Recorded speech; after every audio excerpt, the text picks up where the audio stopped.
He donated $5, super chat after that. He asks, what is racism? To put one race above or below another race. Yeah, it's something along those, like the old school definition is really the one that we have to hold to, because all of these, and we'll get into this maybe later, maybe next, actually. Actually, let's get into that now, because this kind of feeds right into that comment about what is racism.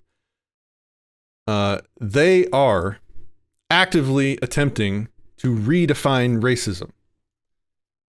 And the worst part of it is that they're redefining it to something that is unresolvable,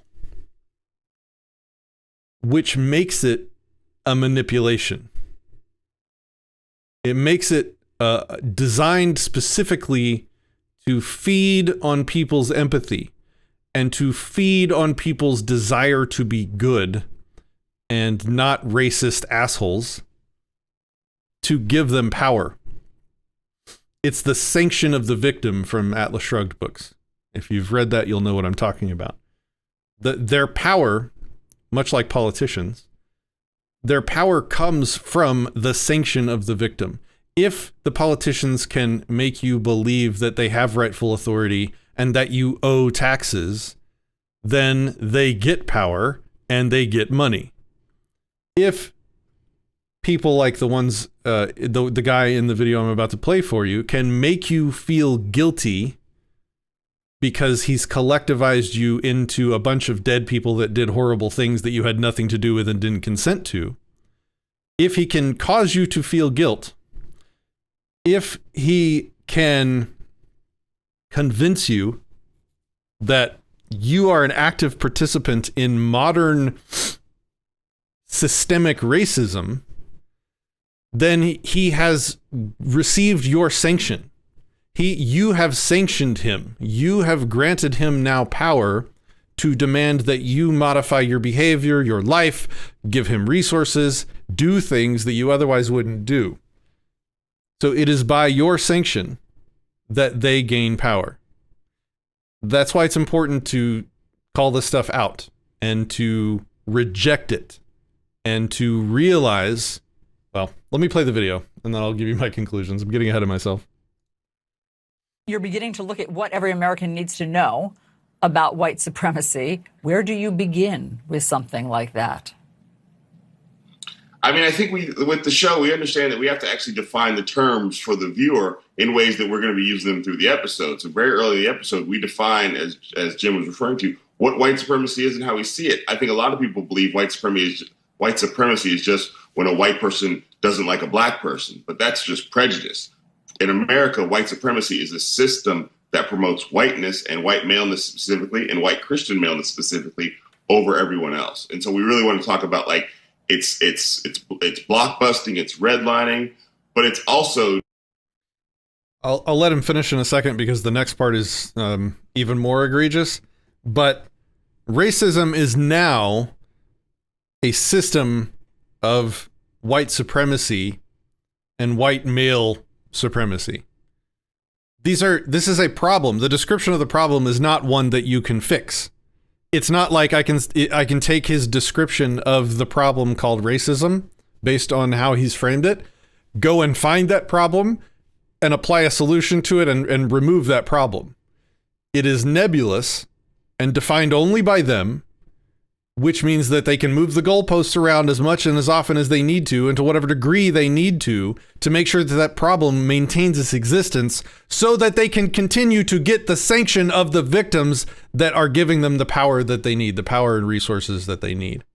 They conjure up this demon by redefining racism because because of the fact that most of society and the vast majority of people are not racists, reject racism, do not want to be racist. Because of that fact, it's like they can use people's desire to not be racist now to profit and to gain social and political power.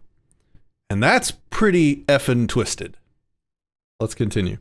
Just people who feel like they have no responsibility for racism in this country because they never personally owned slaves. So we have a list early in white Christian maleness specifically over everyone else. And so we really want to talk about like it's blockbusting, it's redlining, but it's also just people who feel like they have no responsibility for racism in this country because they never personally owned slaves. So we have a list early in the episode that goes through not the entire thing, but multiple levels of white supremacy. So people can understand it's not just a feeling, it's actually a measurable force in America.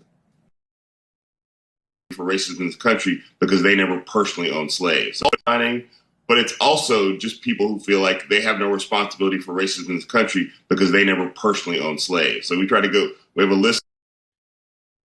It is racist to think that you are not culpable or a participant in racism because you never owned slaves.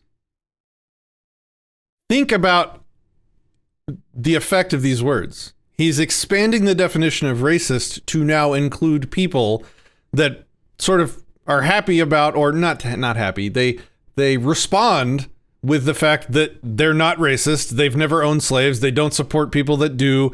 In fact, they would oppose that, would it to actually exist in the country in modern times. And I've heard, though not had time to research, that there's modern day slavery happening in another country. And forgive me for still being ignorant on that. I just haven't had the time, or maybe if somebody has a video or a series of videos or a documentary or something on that, there's some actual modern day actual enslaved people somewhere. It's not what I'm talking about. I'm talking about, I guess, in this country is what this guy's talking about. He's basically saying that if you try and defend yourself by saying that you're not a racist, you don't hate black people, you don't think that you're superior to black people, and you would never own slaves and do not own slaves, that you are also now a racist by this new racist definition. You expand the definition to include the number of people that you need to extract the amount of power that you want through the sanction of the victim. This is rhetorical checkmate. And is absurd, and is wrong, and it's idiotic, and it's twisted and vile, and it's manipulative, and it needs to be outright and loudly and completely and totally rejected. If you're not a racist, you're not a racist. If you don't support slaves, then you don't support slavery, and you're not a racist. And I just want to reiterate, I know I said this already, but I just want to repeat how